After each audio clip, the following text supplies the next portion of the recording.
Overview. The best CEOs are made, not born.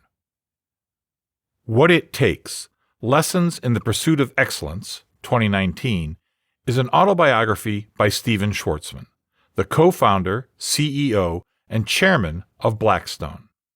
Schwarzman uses impactful stories from his life to teach and inspire readers trying to build and lead organizations. Schwarzman is a billionaire entrepreneur and philanthropist who was sought out for his business strategies. Before all his success, he spent years reflecting and learning on his actions to reach excellence. As he built Blackstone, one of the world's leading investment firms, he had one rule: not to lose money. Schwarzman's story of success shows both passion and dedication to investing in groundbreaking solutions. Blackstone's success is due to its culture. Insights from Chapter 1. Number 1.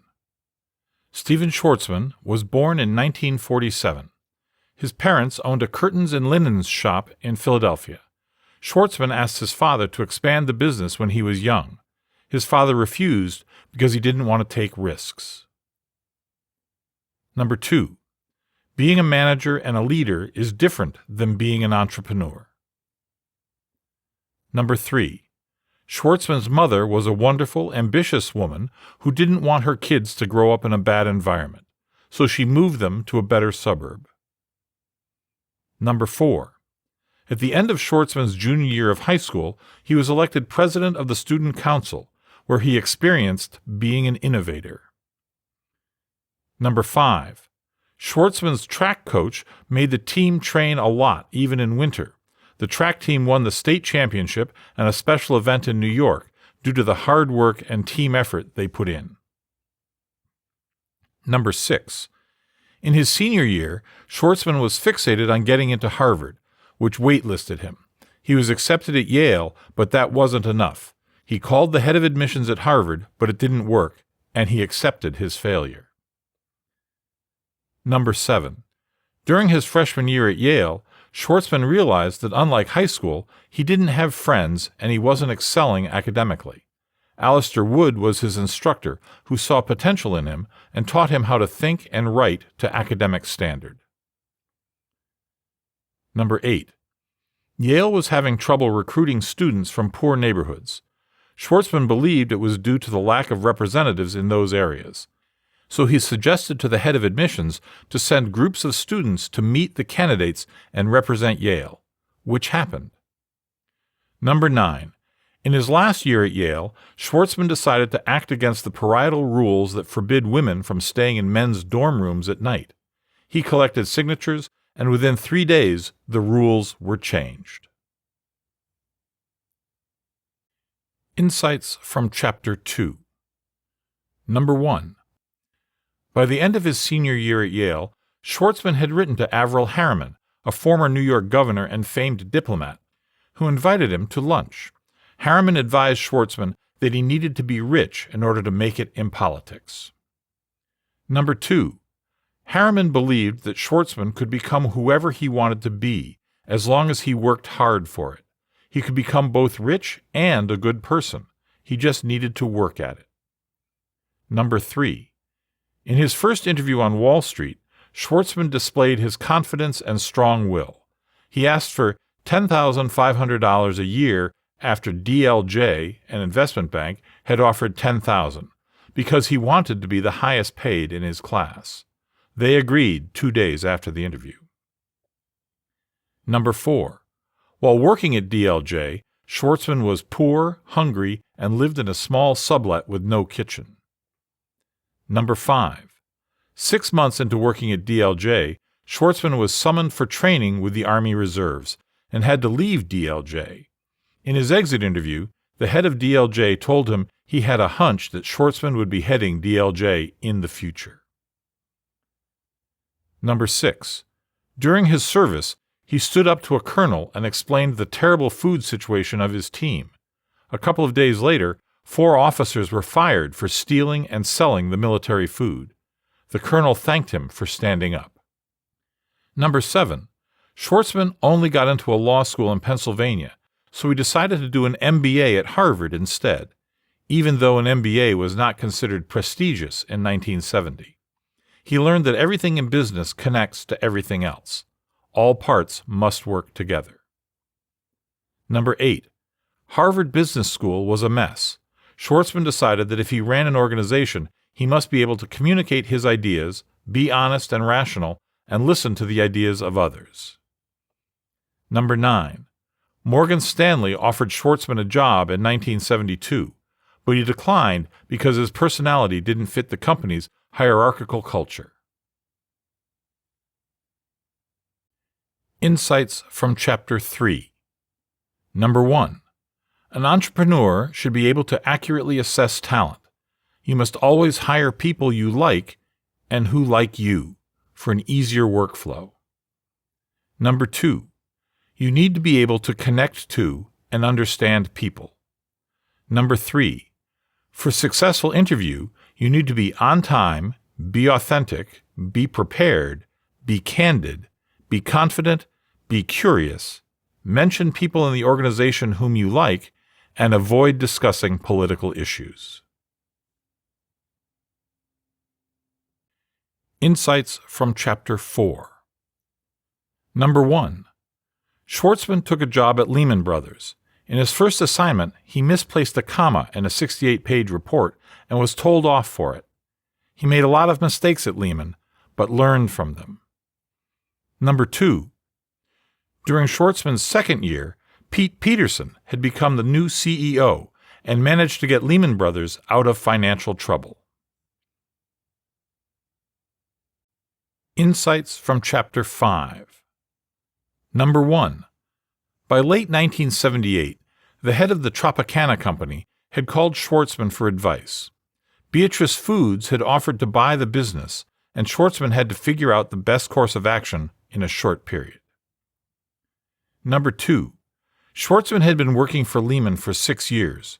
After the Tropicana deal, the vice president of Lehman called him and informed him that he would be fired, as they had wanted the deal for Lehman's biggest client. Peterson, however, did not fire Schwartzman.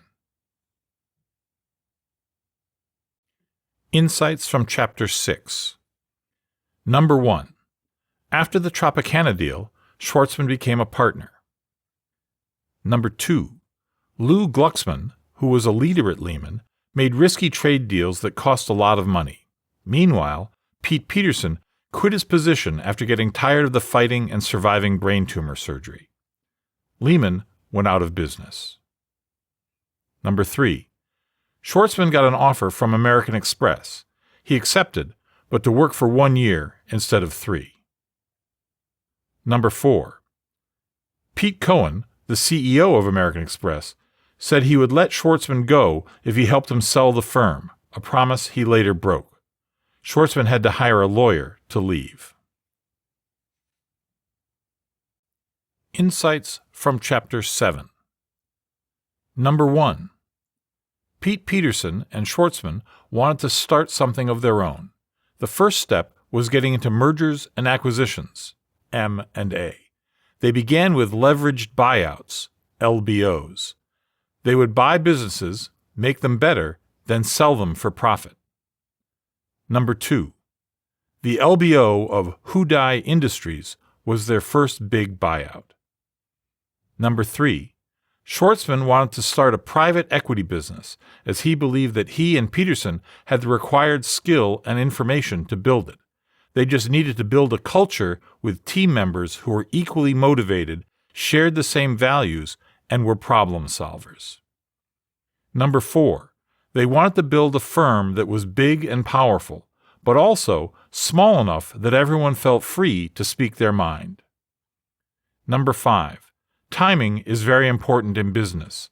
Businesses fail and succeed according to the time they're in. Number 6. The Blackstone Group, a private banking investment firm, was announced in an advertisement in the New York Times on October 29, 1985, with Peterson as the CEO and Schwartzman as the president. Insights from Chapter 8. Number 1. Peterson and Schwartzman wrote over 400 letters to everyone they knew about their new business. A day after the advertisement, business mogul Sam Zell showed up wearing motorcycle attire, asking them for help selling his real estate. Number 2.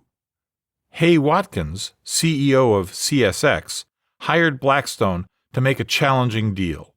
Schwartzman realized that if the job was easy, there would be many competitors. He had to work hard and be one of the few who offered solutions and made good investments. Number 3. In 1986, demand for LBOs was rising, but only a few could truly execute. Peterson and Schwartzman had to prove their abilities to investors. They had to raise funds. Insights from Chapter 9.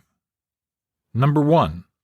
Peterson and Schwartzman tried to get an investment from Delta Airlines for $10 million. They were invited for an interview. Delta shut them down since the company didn't make investments for first-timers, and only wanted to meet Peterson and Schwartzman because they were famous in finance. Number 2. Garnett Keith from Prudential invested $100 million in Peterson and Schwartzman's idea. Peterson went to Japan to work on fundraising. Number 3. Peterson and Schwartzman met with Nikko and Nomura, two large Japanese brokerages. Schwartzman suggested they bring their companies to America and that Blackstone work for them. Number 4. Nikko asked Blackstone to not meet with Nomura again until they decided on a joint venture and investment in Blackstone. Peterson didn't listen. When they were in the Nomura parking lot, they called Nikko. Nikko invested $100 million to stop them from going in. Number 5. After securing 33 investors, things took a turn for the better for Blackstone.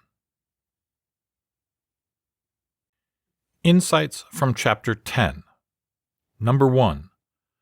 Roger Altman joined Blackstone as a vice chairman and got them their initial partnership with USX. They offered to buy 51% of the transportation business. The transportation division's name at USX became Transtar. Number 2. Larry Fink, one of Boston's first banker stars, quit his job in 1988. He joined Ralph Schlosstein, who previously worked at Lehman, to start a business. They asked Blackstone for a $5 million investment. Number 3. Schwartzman and Peterson invested $2.5 million each from their personal accounts in Fink's business to become partners. Number 4.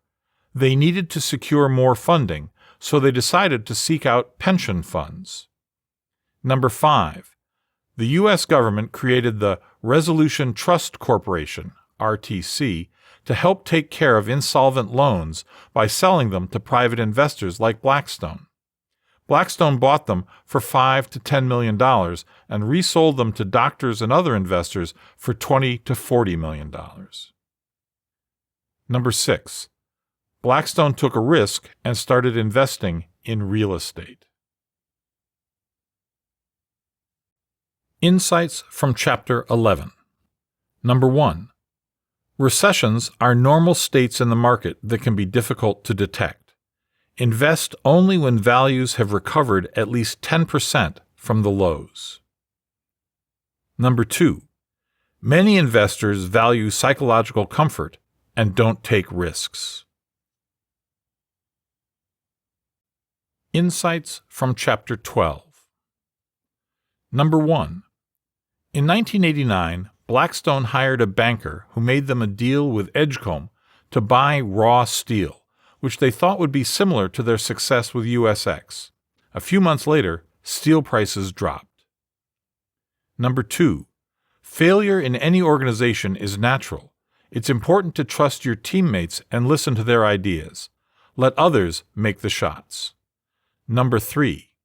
Make sure to write a thorough memorandum and listen to everyone. Number 4. Blackstone changed a lot due to what happened with Edgecombe. They wanted to make sure that all investors felt a sense of common responsibility, so they all had to assess the risk factors of any decision. Number 5. In 1991, Schwartzman and his wife Ellen divorced, but they continue as co-parents to their children. He later started dating Christine, who he eventually married. Insights from Chapter 13. Number 1. Schwartzman's number one rule is not to lose money. Number 2. At Blackstone, investment committees are about discussion and discovery. Everyone has to participate. Insights from Chapter 14. Number 1. Peterson and Schwartzman always resolved to hire only the 10s, the top prospects. In 2018, the hiring rate for applicants at Blackstone was 0.6%. Number 2. Peterson is best at hiring people. Schwartzman is best at bringing in the money. Number 3. Schwartzman despised the devious, destructive culture on Wall Street. At Blackstone, the culture focused on training the team and getting the best out of people. Number 4. Excellence is 100% of things. Mistakes aren't allowed. Number 5. Schwartzman believes in integrity and threatens that if anyone trades inside information, he would send them to jail. Insights from Chapter 15. Number 1. By 1994, Fink had raised 2 big funds for Blackstone and was managing over $20 billion in mortgage assets. Interest rates started to rise, so Fink wanted to sell his business. Schwartzman tried to convince him not to. Investing requires patience and a strong will. Number 2. In 1998, Blackstone bought Savoy Group in the UK, which was their first big buy in Europe. Many competitors started to invest in international offices in the late 1990s. To Blackstone, this investment also meant that they could secure more backing from international funders. Number 3. David Blitzer had joined Blackstone in 1991, but he and his wife didn't want to move to the UK for the new expansion. Christine and Schwartzman convinced them to make the move. Insights from Chapter 16. Number 1. By 2000, Peterson, who was in his 70s, became busy working for the White House, and Blackstone was expanding rapidly, so it became difficult to maintain the culture. Number 2. Schwartzman tried to get Jimmy Lee to assist, but he refused to leave the bank where he worked. Number 3. Tony James, who used to work at DLJ, met up with Schwartzman and he partnered up as Chief of Operations for Blackstone in 2002. Insights from Chapter 17. Number 1. To start a business, your idea has to be big, unique, and well-timed. Number 2. Raising money and recruiting people is very hard. Entrepreneurship isn't easy. Number 3. You need to hire 9s and 10s and challenge them. You need to be paranoid to succeed as an entrepreneur. You have to always believe in your company. Insights from Chapter 18. Number 1. In 2006, Schwartzman called off plans for investing in Spanish housing after foreseeing a price drop due to an increase in real estate investments in India. The economy is globalized and related. Number 2. Blackstone sold all Spanish stocks because they anticipated a crash in the housing market. Worrying is beneficial as it leads to action. Number 3. John Gray, who worked at Blackstone, was the first to use collateralized mortgage-backed securities, CMBS, to make bigger acquisitions. They bought loans and sold them. Insights from Chapter 19. Number 1. Equity Office Properties, EOP, was Blackstone's largest real estate deal. Any miscalculation could have been disastrous. On November 2, 2006, Blackstone offered 8.5% over their market price to open their books. Eventually, all bidders dropped except for Vornado. Number 2. After months, Blackstone had won over Vornado and EOP was theirs. Insights from Chapter 20. Number 1. Michael Klein, head investor at Citibank, suggested Blackstone go public in May 2006. Number 2. By 2008, banks in the U.S. had loaned too much and people weren't able to pay back. Blackstone sold a 7% stake to AIG. That structure led to financial and psychological comfort for Blackstone during the crisis. Number 3. Disclosure was the best way to ensure commitment to Blackstone's limited partners, LPs. Shareholders needed to be on board, and Schwartzman was the biggest shareholder, which was a relief. Number 4. Tony James handled the initial public offering, IPO, alone in private.